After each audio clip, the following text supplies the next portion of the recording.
Okay, class, your chapter 3 biodiversity. I will proceed the further explanation about hornwood, liverwood and mosases. हम लोग diversity के बारे में बात कर रहे थे कि जो स्पीशीज़ हैं वो किस बेसिस पे जो है उनकी क्लासिफिकेशन की गई है और उनके बीच के डिफरेंस के बेसिस पे उनको अलग अलग स्पीशीज़ में रखा गया है. For example hornwort, liverwort and mosses. तो इनके बीच में क्या डिफरेंस है? हॉर्नवुड जो है उनके जो शेप है आप देखें किस तरह से हैं. उनके जो लीफ स्ट्रक्चर है वो जो है वो थोड़ा सा पेबल लाइक होता है. और जो लिवर वॉट है उनके जो लीफ का स्ट्रक्चर होता है वो एक लिवर शेप्ड में होता है. ठीक है ना. तो इनका जो डिफरेंस है वो उनके स्ट्रक्चर के बेसिस पे, अपीयरेंस के बेसिस पे है कि जो हॉर्नवुड है उनका जो स्ट्रक्चर होगा वो क्या होगा? निडल लाइक होगा. किस तरह से होगा? निडल लाइक होगा, थोड़ा सा शार्प होगा, हॉर्न की तरह होगा. उनके नेम से आप आइडेंटिफाई कर सकते हैं. और जो लिवर वुड है उनका स्ट्रक्चर कैसा होगा कि थोड़ा सा लिवर शेप टाइप होगा, थोड़ा सा वाइड होगा, नॉट लाइक नहीं होगा जिस तरह से हॉर्नवुड का है. उसके अलावा अगर आप मोजेसिस की बात करें तो मोजेसिस जो है वो स्ट्रक्चर वाइज जो है बहुत डिफरेंस है कि उनके जो राइजोइड्स होते हैं, जो रूट का स्ट्रक्चर होता है उनका वो बहुत अच्छा होता है, डेवलप्ड होता है. तो इन डिफरेंट स्ट्रक्चर और मॉर्फोलॉजिकल बेसिस पे जो इनकी अपीयरेंस है या उनके जो स्ट्रॉन्ग पार्ट्स हैं जो उनकी बेसिस पे इनको डिफरेंट डिफरेंट स्पीशीज़ के अंदर रखा गया है. Okay, come to the next picture, that is polar bear. And next is desert hopping mouse, bluebird and cobra. आपको इनके हैबिटेट को ही आप देखें तो they are totally different from each other. Structure wise, habitat wise ये बिल्कुल different है. For example polar bear को आप लो तो वो एक जो है वो मैमल में आ जाता है और उसका जो है हैबिटेट है वो बिल्कुल डिफरेंट है. तो जाहिर है कि जो उसके इंटरनल ऑर्गन्स होंगे उनका भी जो वर्किंग है, जो उनका फंक्शन है वो डिफरेंट होगा एज कम्पेयर टू अदर्स जो कि हमें इन पिक्चर्स में दिख रहे हैं. फिर इन्होंने कहा है एक डेजर्टेड एरिया है जहाँ पर एक माउस है तो उसका जो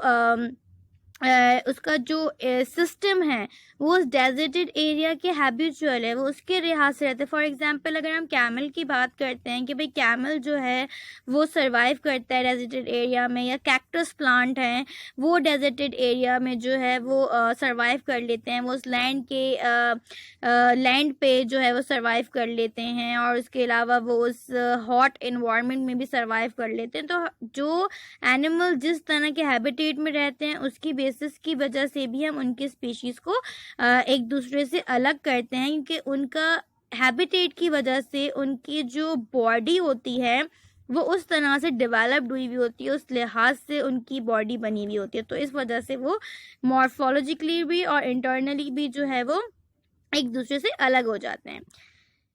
next image is blue bird and cobra.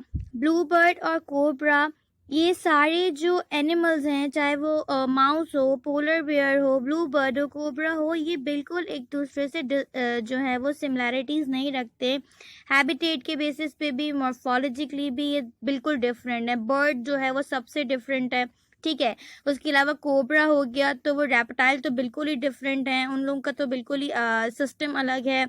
और जिस तरह से इन्होंने स्नेक दिखाया है तो ये हर एनिमल जो हैं वो एक दूसरे से डिसिमिलैरिटीज़ रखते हैं, जिसकी वजह से इन लोगों को अलग अलग स्पीशीज़ के अंदर रखा गया है. जिस तरह से हमने पढ़ा प्लांट्स के बारे में, उसी तरह से हमने एनिमल्स के बारे में पढ़ा.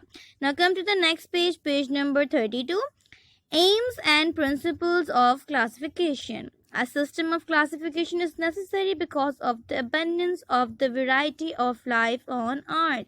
हमारे लिए classification बहुत ज़रूरी है क्योंकि हमारी अर्थ में बहुत ज़्यादा varieties हैं जो लाइफ एग्जिस्ट करती हैं, अलग अलग तरह की वो varieties of life है ना. There are currently around 1.5 million species. ये बहुत ज़्यादा species हैं, 1.5 million species that have been described and have been given scientific names जो कि हम डिस्क्राइब कर चुके हैं, बता चुके हैं, उनके साइंटिफिक नेम्स भी रख चुके हैं. In future more can be identified if they are found. ऐसा भी हो सकता है कि हम इन फ्यूचर जो है वो मज़ीद स्पीशीज़ को फाइंड आउट करें, क्योंकि जाहिर है कि हम जो है वो दुनिया की इतनी चीज़ों की गहराई तक नहीं पहुँचे.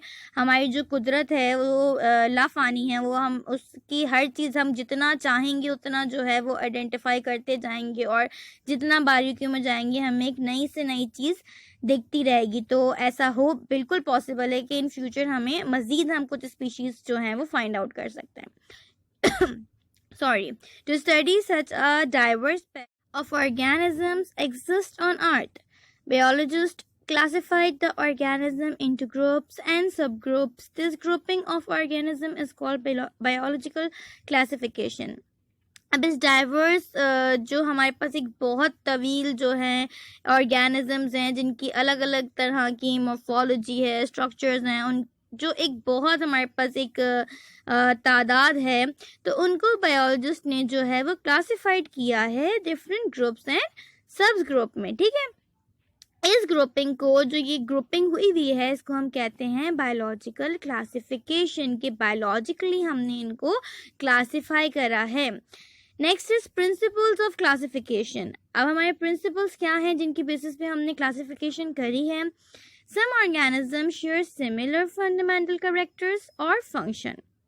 It is further explained by means of morphology, external features of an organism, in which we study the organism on the basis of their homologous, similar in structure and have different function, and analogous, different in structure and have same function, as shown in figure 3.2a and B.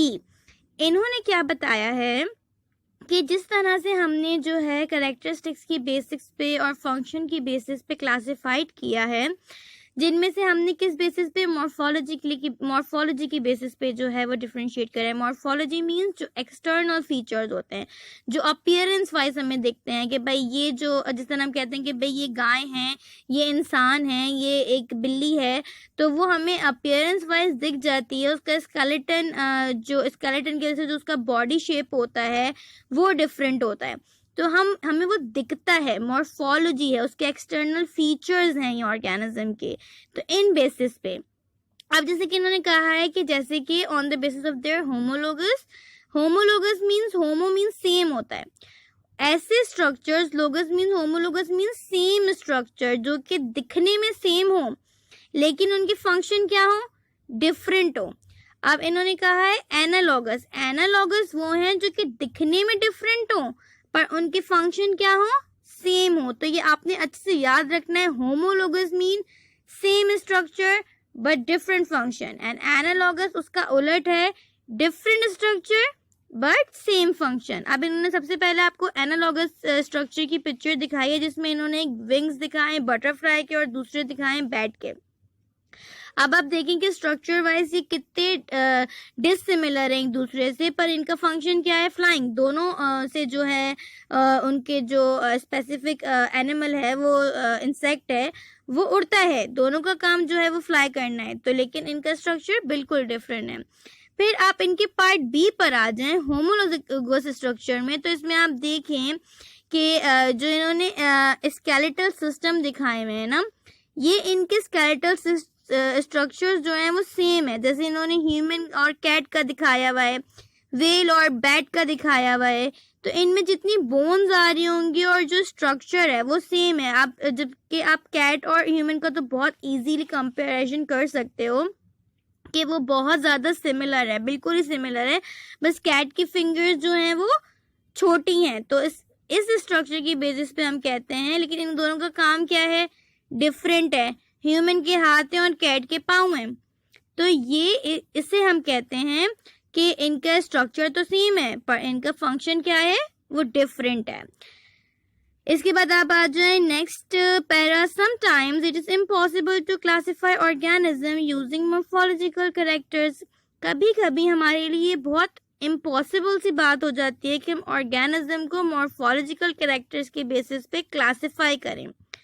Therefore, scientists use other characteristics to classify organisms, which include cytology and genetics, in which organisms are classified on the basis of cellular studies, genetic constitution, and their development pattern.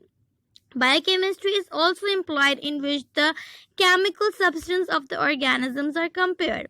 अब जैसे कि cat और human हो गए, अब इनका क्या है कि स्ट्रक्चर भी सेम है और फिर जो है दोनों जो है वो मैमल हैं, तो अब फिर हम इनको कैसे अलग अलग स्पीशीज में पुट करें, तो फिर हम उनके साइटोलॉजी पे जाते हैं, उनके सेल के स्ट्रक्चर पे जाते हैं कि उनके सेल्स के अंदर क्या डिफ्रेंसिएशन है।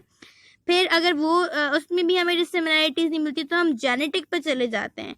हम जब जेनेटिक्स पे जाते हैं तो फिर हमें बहुत ज़्यादा बारीकियां दिखती हैं, तो उनकी बेसिस पे हम उनको जो है वो ऑर्गेनिजम्स को जो है वो अलग अलग स्पीशीज़ में रखते हैं। फिर हम उनकी जेनेटिक पैटर्न्स पे जाते हैं और जो है हम उनके केमिकल सब्सटेंस को भी बायोकेमिस्ट्री जिसे हम कहते हैं उसको डिटेलिंग में पढ़ते हैं कि भाई इनकी अगर सेल वॉल बनी हुई है तो वो किस कंपोजिशन से बनी हुई है, और अगर इनकी सेल वॉल बनी हुई है तो वो किस कंपोजिशन से बनी हुई है, अगर इनका जेनेटिक मटेरियल इससे बना हुआ है तो दूसरे का जेनेटिक मटेरियल किससे बना हुआ है। तो इस बिल्कुल बारीकियों में जाके हम उनको जो है वो अलग अलग स्पीशीज़ के अंदर रखते हैं। सो आई होप आप लोगों को बहुत अच्छे से समझ में आ गया होगा कि प्रिंसिपल्स ऑफ क्लासिफिकेशंस क्या हैं और एनालॉगस स्ट्रक्चर्स क्या हैं और होमोलॉगस स्ट्रक्चर क्या हैं। इसमें अभी हमने जो मेन चीज़ पढ़ी है वो क्या पढ़ी है, analogous structures, and second is homologous structures. Analogous structures are those that is different in structure but have same function, and in homologous structures similar structure but they perform different function. Thank you, students.